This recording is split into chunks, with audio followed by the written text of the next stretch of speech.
Nous sommes samedi 4 mai, mesdames et messieurs, bonsoir et bienvenue dans cette édition d'information dont voici le sommaire. La situation socio-politique de la Guinée reste toujours mouvementée. Les propos anti et pro-troisième mandat se font entendre dans les assemblées générales des partis politiques. Une bonne partie des centrales syndicales ne fument plus le calumet de la paix. Cette division sociale n'est pas en faveur des travailleurs. Et enfin, une bonne nouvelle pour Donald Trump, les salaires continuent de progresser ainsi que les bénéfices des entreprises américaines. Le taux de chômage est tombé à 3,6%. Voilà les têtes de chapitre, les détails dans un instant.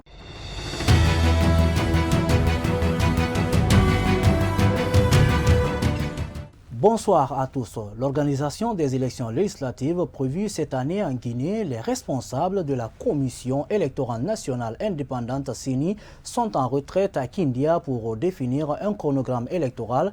Pendant ce séjour, des décisions sont en train d'être prises autour de la reprise de l'enrôlement de certaines personnes qui n'ont pas été identifiées. Une volonté politique qui n'est pas du goût de l'Union des forces républicaines. Les responsables du parti l'ont fait savoir ce samedi lors de l'Assemblée générale. De la retraite de Kindia, c'est que les informations qui nous parviennent font état du fait qu'ils ont demandé à ce que les 1 574 388 personnes qui sont sur le fichier et qui n'ont pas d'empreinte, que toutes ces personnes, tous ces électeurs reprennent leur identification à travers la position de leur empreinte sur le fichier. Mais les débats ne sont pas encore terminés à ce niveau. En ce qui nous concerne, nous, notre position est la suivante. Il faut que toutes les personnes qui n'ont pas d'empreinte dans le fichier se fassent identifier à travers leur empreinte. Ceux qui n'arriveront pas à cela, je pense qu'il faudrait tout simplement les enlever. Cela voudrait dire que ces personnes-là n'existent pas. Restons toujours avec ce parti politique pour dire que les violences et arrestations dont font l'objet en longueur de journée suite à leur position contre un éventuel troisième mandat a été dénoncé par l'UFR. Suivez. Ce qu'on appelle un état de droit et de démocratie, c'est de permettre à chaque citoyen de s'exprimer librement. C'est ce que nous faisons à travers le FNDC, le Front national de défense de la Constitution, mais lorsque nous le faisons pacifiquement, il y a des gens de l'autre camp qui veulent un troisième mandat, qui se lèvent, qui viennent faire violence et aidés par les forces de l'ordre. Voilà la situation qu'il y a. C'est ce que nous condamnons.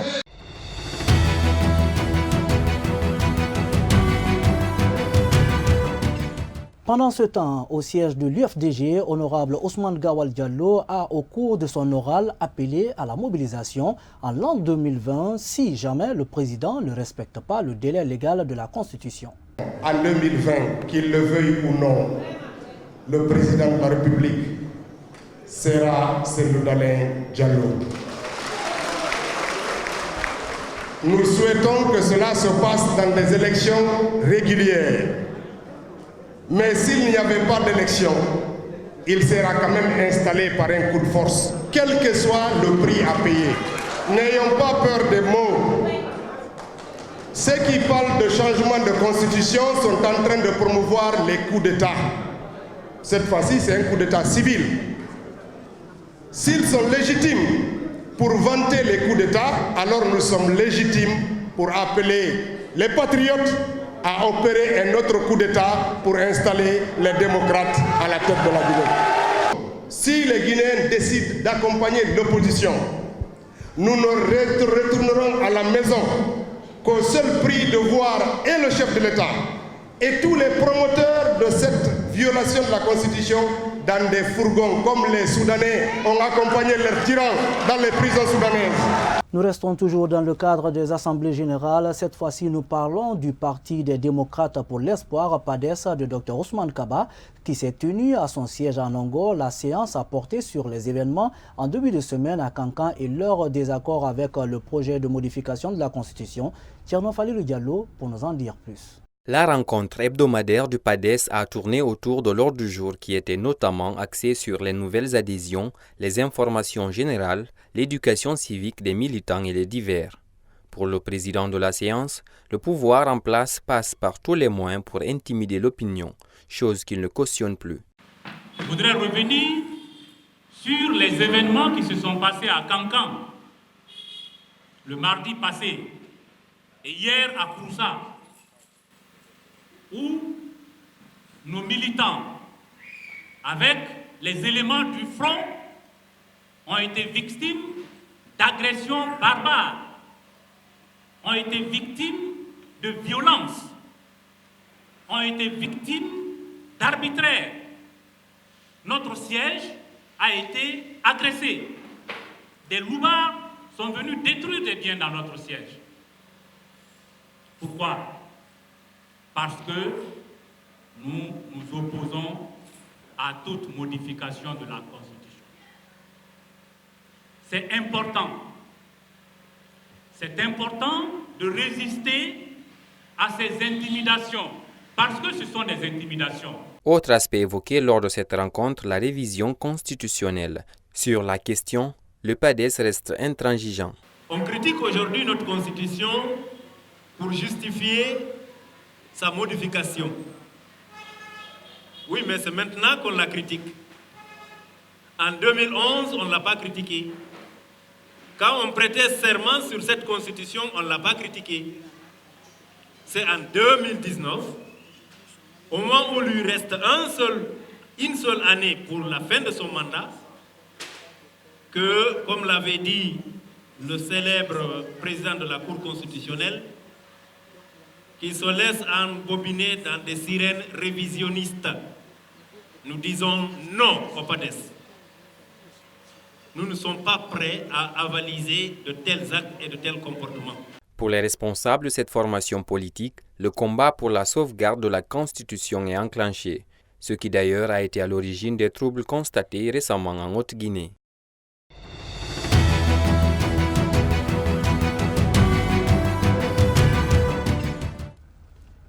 Il faut dire que le RPG n'a pas tenu d'assemblée générale. Cette semaine de l'indépendance, en nos jours, la Guinée a vu naître plusieurs organisations syndicales.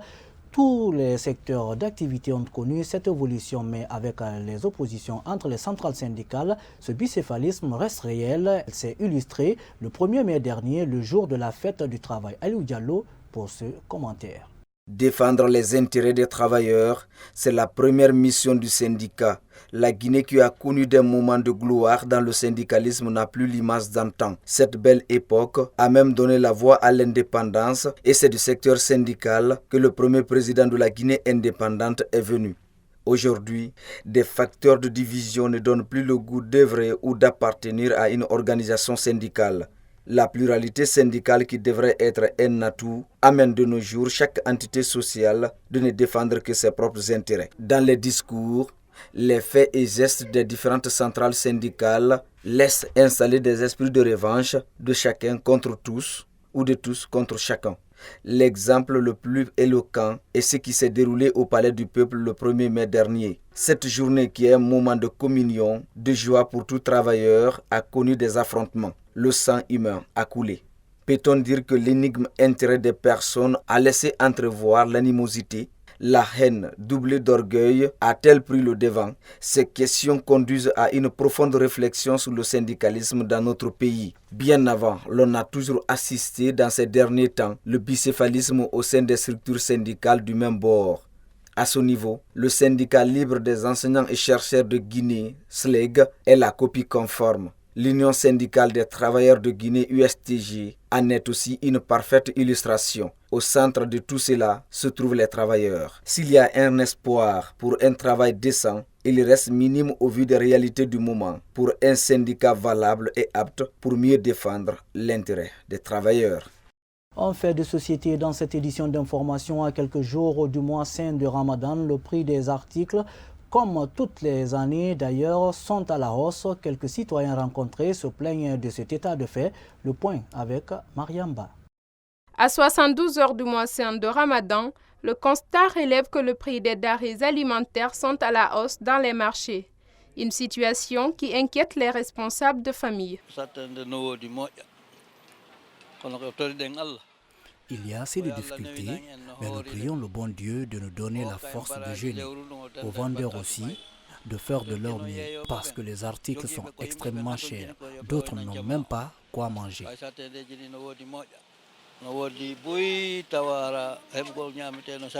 Cette jeune dame dit ne pas être prête pour ce ramadan, faute de cette flambée des prix.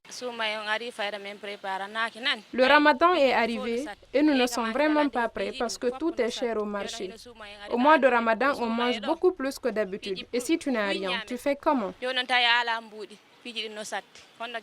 Pour défendre les raisons de cette augmentation, ce vendeur de viande explique les causes de cette hausse.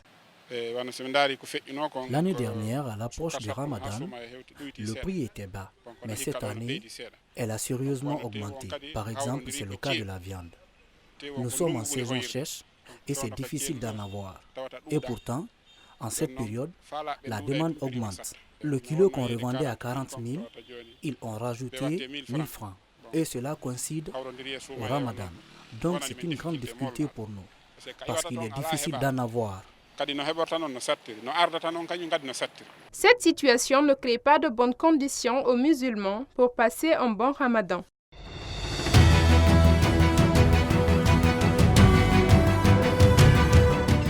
Parlons sport à présent dans cette édition d'information. 20e journée du championnat national de Ligue 1 guinéenne de football professionnel. Le club olympique de Koya reçoit ce dimanche l'actuel leader qui est le Horea AC. Les deux entraîneurs étaient devant les hommes de médias pour annoncer les couleurs de cette rencontre. Ablaye Momo Fofana était sur place. Le club olympique de Koya reçoit ce dimanche les Rouges et Blancs de Matam au compte de la 20e journée du championnat national de Ligue 1 guinéenne de football professionnel. Après s'être incliné à Seguirine devant l'Ashanti Golden Boy, Souleymane Kamara pense créer la surprise, synonyme de maintien. Nous voulons nous rassurer parce qu'on a encore 5 matchs pour le maintien.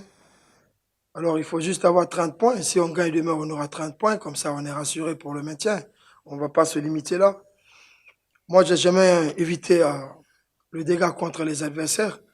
Parce que voilà, mon souci à chaque fois, c'est d'attaquer l'adversaire très haut. Bien sûr, je respecte les adversaires, mais moi, je pense que dans le championnat guinéen, on ne peut pas dire que toutes les équipes se valent, mais il y a la volonté qui accompagne après. Le match aller, il y a eu la volonté, on a poussé le Horea, on a marqué le Horea, égalisé à la dernière minute. Mais il faut pas se dire oui parce que le match aller, le Coq de Koya a mieux joué, que le match retour, ça serait pareil. Ça ne va pas être pareil. Ce qui est sûr, nous devons vraiment respecter l'adversaire. Mais notre objectif, c'est de gagner le match. Le Horea a connu des débuts difficiles sous l'ère d'Arosa Gomez. Mais depuis 2 matchs, les Matanka ont réussi la passe à 2 qui les permet aujourd'hui d'être leader de ce championnat. Chaque entraîneur a sa façon de travailler. Au début, c'était un peu difficile, comme vous venez de le dire. Mais je pense que le nouveau entraîneur qui arrive dans Horea, il a su comprendre que d'associer les Guinéens qui sont là. Donc, je pense qu'il y a certaines choses qui est là, qu'on a fait le rapport par rapport à l'année passée. Par rapport à ça, je pense qu'il est en train de travailler sur ce base. Et c'est ce qui a changé un peu les données quand même. À retenir que lors du match aller, Koya a failli créer la surprise, mais en toute fin de partie, le Horea est revenu au score. Le coup d'envoi est prévu demain à 18h TU.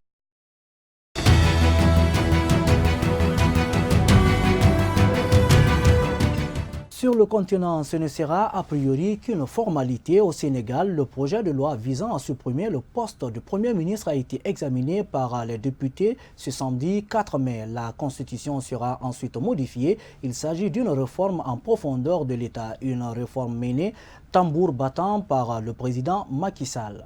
Restons toujours sur le continent. Les Algériens ont manifesté à nouveau hier vendredi. Il s'agit du 11e vendredi de contestation, le dernier avant le mois saint de Ramadan. La mobilisation a encore été très forte dans la capitale et dans de nombreuses villes du pays. Ils réclament toujours le départ de tout le système, mais aussi des slogans hostiles au chef d'état-major Ahmed Gaïd Salah, véritable homme fort du pays. Un mois après le départ de l'ex-président, la détermination des manifestants est le même.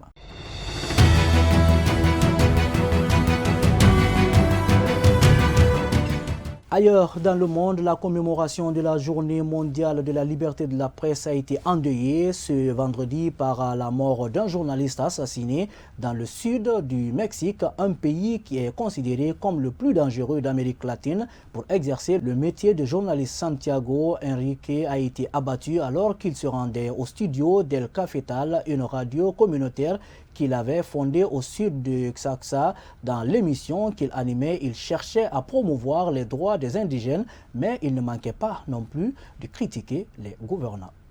Je vous le disais en titre, selon le département du travail, un taux de chômage aussi bas n'a pas été atteint aux États-Unis depuis décembre 1969.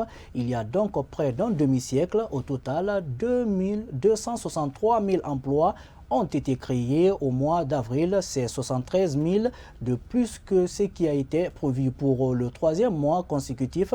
Les résultats dépassent les prévisions. De nombreux experts s'attendaient à tort à un ralentissement de l'économie, notamment du fait de la guerre commerciale engagée par la Maison-Blanche contre la Chine. Voilà, mesdames et messieurs, c'est cet élément qui met fin à cette édition d'information. Merci à la rédaction politique. Merci aussi au service technique de Star 21 TV. Nous, on vous souhaite un très bon week-end, histoire de se retrouver la semaine prochaine. Bon week-end à tous. Au revoir.